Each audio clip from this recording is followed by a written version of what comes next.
तो आज हम बात कर रहे हैं भीष्म साहनी की कहानी ओ हरामजादे पर।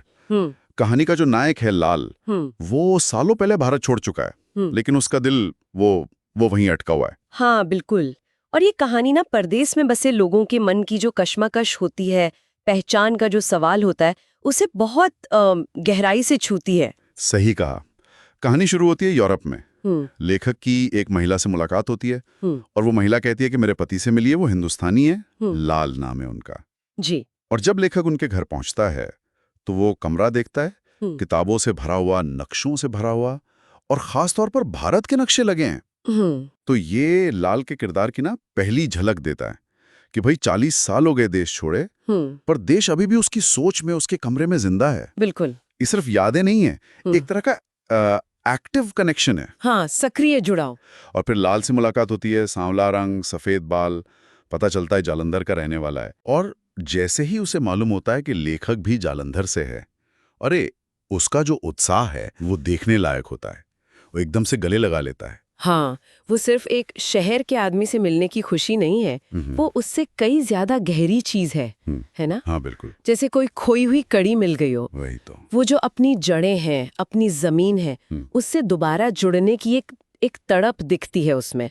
और उसकी पत्नी हेलेन वो भी बताती है कि लाल जो है रिश्तेदारों के खत अकेले में पढ़ता है, छिपकर। अच्छा। ये उसकी अंदरूनी कश्मकश दिखाता है। मतलब बाहर से शायद वो अलग दिखता हो, पर अंदर वो आज भी वहीं जुड़ा है, उसी गांव से, उसी मिट्टी से, जहां से वो भागा था। कहानी में ये भी आता है कि वो घर से भागा क्यों था, भाई ने डांटा था किसी बात पे। हाँ, और बाद में पता चला कि माँ बाप इंतजार करते रहे। तो एक तरह का अपराध बोध भी है, और शायद इसीलिए वतन वापसी की इच्छा और मजबूत हो जाती है। और इसी कश्मकश में वो 15 साल बाद भारत आता है, पत्नी हेलेन और बेटी के साथ। जी, दिल्ली, आगरा, बनारस सब घूमते हैं। एक तरह से उस भारत को फिर से जीने की कोशिश है जिसे वो मन में बसाए हुए था। लेकिन असली टकराव तो तब होता है जब वो अपने शहर पहुंचता है, जालंधर। हाँ, वो हिस्सा तो मतलब दिल को छू जाता है। अपने ही शहर में जाकर मोह भंग हो जाना। शहर टूटा फूटा सा लगता है, अपना घर सिकुड़ा हुआ सा लगता है, भाई का बर्ताव भी बहुत खिंचा खिंचा सा है। बिल्कुल। उसे अपने ही घर में एक अजनबीपन, एक परायापन महसूस होता है। वो जो एक तस्वीर उसने मन में बना रखी थी ना 40 साल में, वो टूट जाती है। हाँ, ये होता है। कई बार जो प्रवासी भारतीय लौटते हैं उनके साथ ऐसा होता है, यादों का भारत और हकीकत का भारत, उसमें बहुत फर्क होता है। हाँ, रिश्ते बदल जाते हैं, जगहें बदल जाती हैं, और इसी निराशा के माहौल में अचानक वो आवाज आती है, ओ हरामजादे। हाँ, उसके पुराने दोस्त तिलकराज की, और वो गाली सुनते ही जैसे कोई जादू हो जाता है। वो सारा परायापन, वो खिंचाव एक सेकंड में गायब। उसे लगता है वतन वापस मिल गया। ये कितना अजीब है ना? एक गाली अपनेपन का एहसास करा दे। अजीब है, पर यही इस कहानी का सबसे दिलचस्प पहलू है।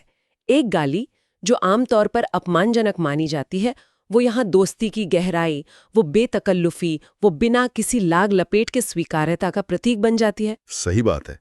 वो जो औपचारिकता उसे अपने भाई के व्यवहार में महसूस हो रही थी, तिलकराज की इस गाली ने उसे तोड़ दिया। बिल्कुल। ये वो खास रिश्ता है जो शायद अपनी मिट्टी पर ही मिलता है। और फिर तिलकराज के घर दावत होती है। हाँ, और वहां भी वही माहौल है, बेतकल्लुफी का। तिलकराज की पत्नी का वो ठेठ पंजाबी अंदाज। जी, और वो खास तौर पर लाल के लिए सरसों का साग और मक्के की रोटी बनाती है, और लाल इतना खुश होता है कि वो रसोई में ही बैठ जाता है खाने। हाँ, वो उस माहौल में एकदम रम गया था। लेकिन यहीं पर वो दूसरा पहलू भी सामने आता है, कल्चरल क्लैश जिसे कहते हैं। हेलेन जो यूरोप से आई है, वो उस माहौल से उतनी घुली मिली नहीं है। वो थक जाती है इंतजार करते करते। उसे शायद वो सब थोड़ा अजीब भी लगता है। हाँ, वो असहज महसूस करती है, और यही तनाव जो है वो बाहर निकलता है जब वो लोग तांगे में वापस जा रहे होते हैं। झगड़ा हो जाता है। हेलेन कहती है कि उसे वापस जाना है। लाल को गुस्सा आ जाता है। बहस बढ़ती है, और हेलेन इल्जाम लगा देती है कि लाल तिलकराज की पत्नी के साथ कुछ ज्यादा ही घुल मिल रहा था, फ्लर्ट कर रहा था। और बस लाल गुस्से में आपा खो बैठता है और हेलेन को थप्पड़ मार देता है। और मारते ही उसे गहरा पछतावा होता है, बहुत ज्यादा।